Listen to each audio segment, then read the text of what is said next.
You're listening to the Quint podcast.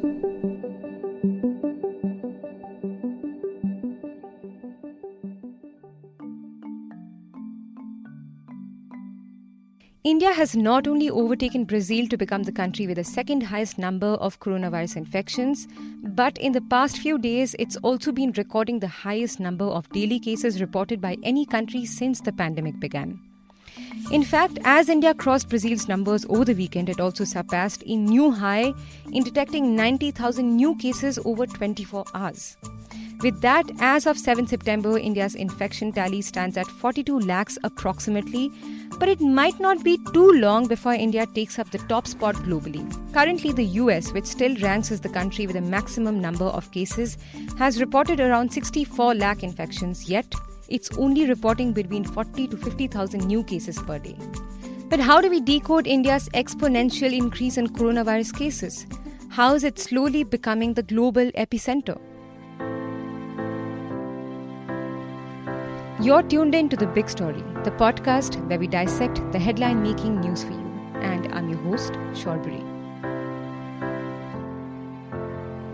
For at least the last few days, India has been detecting more than 75,000 new cases daily.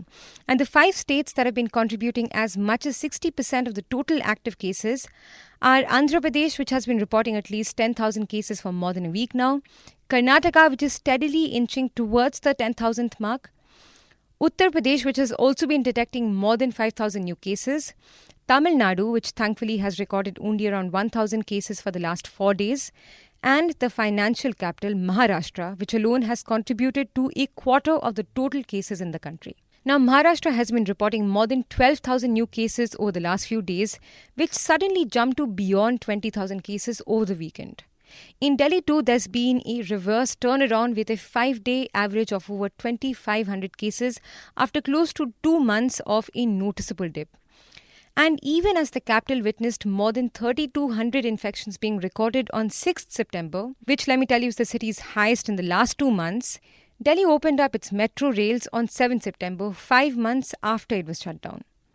But what explains the surge from the past few days? Well, there are 2 things to look at here. One, India has been recording the highest increases in coronavirus cases globally for almost a month, and despite over 2 million new cases in the past month, the government has been easing the restrictions, with the last phase of unlocking being announced on 1st September to revive an economy that's headed for its first full-year contraction in more than 4 decades. With Unlock 4, most public places, excluding cinema halls, swimming pools, entertainment parks and theatres, are now open. The second factor to note is that while there's been an easing of restrictions, a feeling of lockdown fatigue, and also a lack of a systematic method of contact tracing, the rise in cases may also be partially explained from the increasing testing. In the beginning of August, India was conducting around 4 to 5 lakh tests daily, but towards the end of the month, from 21st August, India began conducting 1 million tests per day. So then what explains the surge exactly? Is it the unlocking of activities or is it more testing? Virologist Shahid Jamil says it's both of these factors. Well, it's both. But as we have increased testing, we have found more cases. But the testing has not yet saturated, meaning that if you test more, you will find more. According to WHO, you should reach a testing to case finding ratio of 20 to 1, meaning that if you do 20 tests, you should find 1 positive. In India, we are still finding 1 positive after every 11 or 12 tests. So we have much farther to go in terms of saturation. Yes, obviously, when you lift restrictions, more people come into contact with each other, and that increases the opportunity for the virus to transmit from an infected person, most likely an asymptomatic person, to somebody who is susceptible. That is happening, and that is bound to happen when you unlock. But the solution to this is not to lock down. Because lockdown has created a severe economic crisis, and that is something we have to overcome. But as long as we have clear messaging and tell people what is needed to be done, I think we can have both opening up of the economy as well as keeping people protected. But as Mr. Jamil says, India has increased its testing, yes, but it hasn't saturated its testing limits yet. Now, why that is important to note is because along with the ramped up tests, the positivity rate has also increased, which is the number of people being tested positive per 100 people tested. According to a report on the Print, for the first time since 23rd August, the positivity rate in India crossed 9%. Another report on the Indian Express notes that while at a national level the positivity rate has largely been stabilized, at the state level the surge in cases in the top 5 states are being recorded along with a higher positivity rate. So what does that mean? Two things.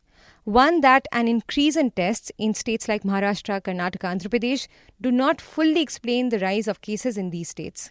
And two, as Mr. Jamil suggests, India might have to push its testing limits to beyond 1 million tests per day. But another emerging concern in the past few months has been the upsurge of rural hotspots.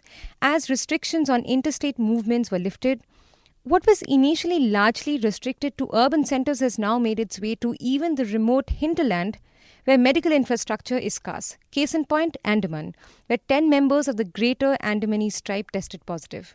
And this from a remote island. 4 members of the tribe living on the island were found to be infected last week, while 6 others who lived in a city tested positive a month ago. And this endangers the entire tribe, who reportedly have a population of just over 50. Also consider the fact that an estimated 65% of India's 1.3 billion population lives in rural areas. Mr. Jamil says that it's definitely worrying that 2/3 of the cases are coming from villages where there's a dearth of doctors, but the focus now has to be on how to provide healthcare now that the damage is done. It is definitely worrying.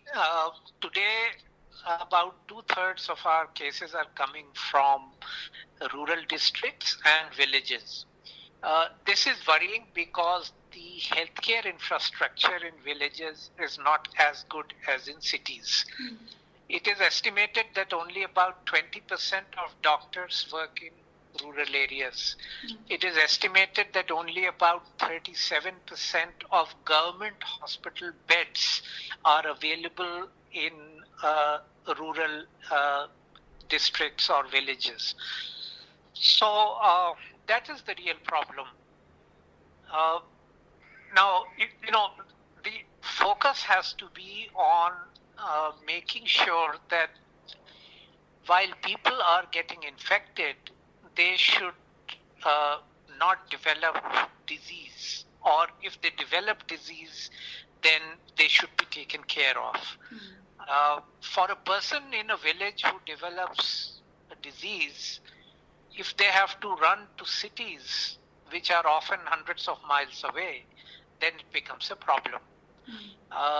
The government has means at its disposal where it can address the problem locally. India has a very good telecommunications network that can be deployed. Telemedicine is a reality. Even if doctors are not present in villages, specialist prescriptions can be given over mobile phones. Practically everyone has a mobile phone these days. The second thing that could be done is the Indian Railways had retrofitted some old railway coaches to become isolation wards and clinical care facilities. These can be moved close to areas where there is large infection load, and people can be given medical facilities through this means. So there are various ways. Mobile clinics, for example, hospitals in cities can send mobile clinics with doctors to villages where they can, look at people and advise them. The village itself can take care of the isolation and quarantine of people to reduce the transmission from one person to the other. So there is still a lot of scope to do things. It's just that we have to get organized and do it. Now, along with reports of his surge, what has also been reported on is India's case fatality ratio, or CFR. This is, as we know, the proportion of fatalities among those who test positive for coronavirus, and that number has dipped from 2.15% in early August to 1.72% on September 6th. Now, we've often seen the Indian government single out the CFR, which is particularly low compared to the rest of the world, to justify India's coronavirus situation and how it's not at rock bottom yet. However, what is curious to note is that the CFR has been unwavering even as the country reported nearly 1,000 deaths for the last 7 days. So, are there uncertainties about COVID data in India? Back to Mr. Jamil here. Well, firstly, let me say that whether it is case data or death data, the very nature of data collection is that there will be underreporting. And it's not just in India, it's everywhere in the world. It's a matter of conjecture whether, the conversion ratio should be 5 times or 10 times or 40 times. So let's not go into that. Let's look at the facts that are available to us. The fact is that the caseload is increasing. We have become number 2. The second fact is that on a daily basis, India is now putting out more positive cases than any other country in the world.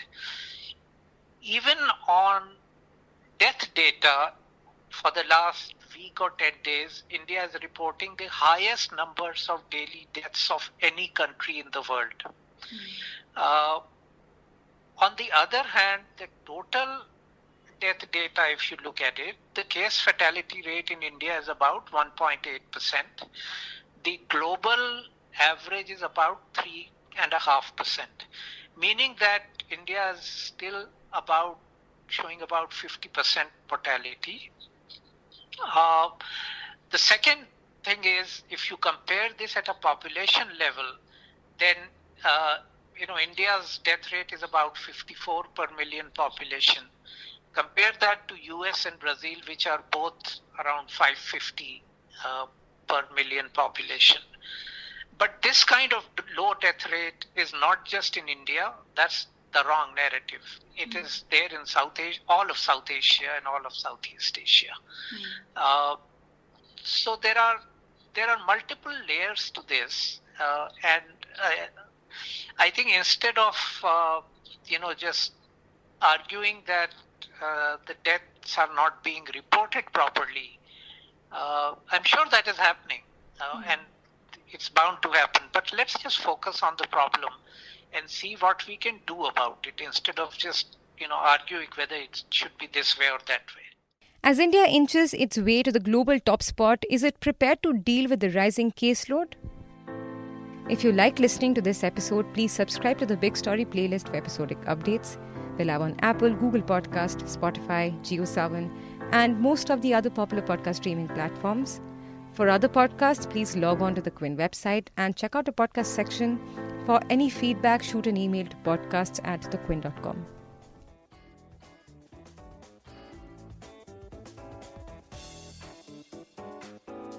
Thanks for listening. Log on to the Quint's website and check out our other podcasts.